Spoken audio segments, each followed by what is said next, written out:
In the last video, we learned how to install dependencies using npm. Now, we will learn how to use it in our code.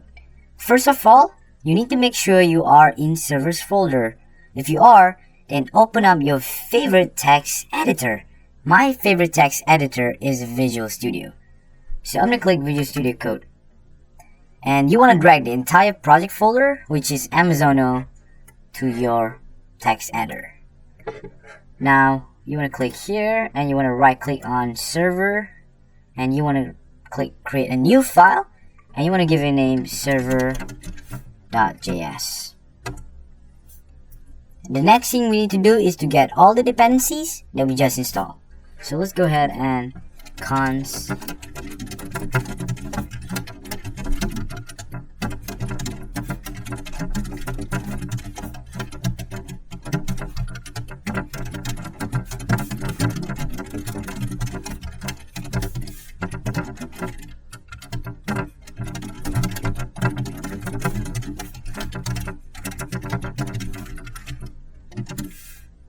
require is a function to get the dependencies. In other programming languages like Python or Ruby, you usually use import express. For example, import express or import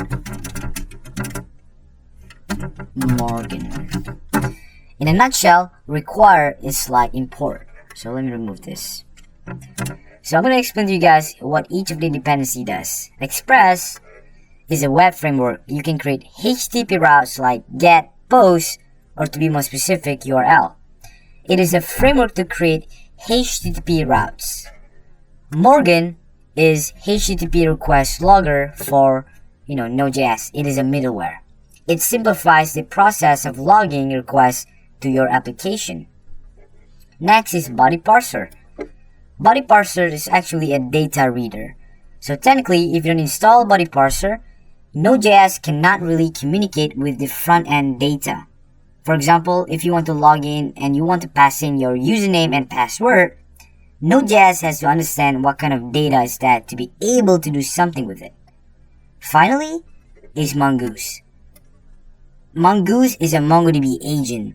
So now you can communicate directly from Node.js to the MongoDB database with an easy-to-use user interface. You will see the power of Mongoose later on. Now, we need to teach our Node.js on how to use all these dependencies. To do so, we need to create an instance of Express dependency. So let's go ahead and do that. Const app equals to Express.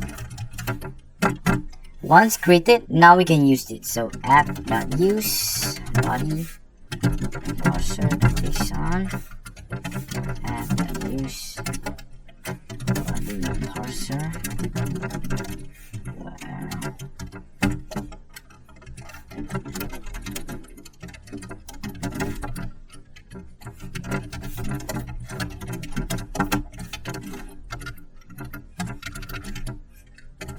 I'm going to close this.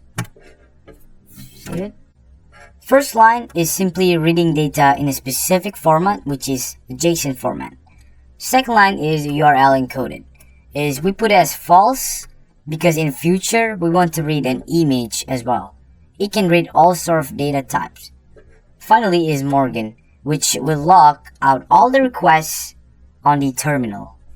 I know right now it is very subjective, but as we dive in more, you'll understand why do we need all these dependencies. In this video, we learn how to import the dependencies. In the next video, we will run our first server. I'll see you guys in the next video.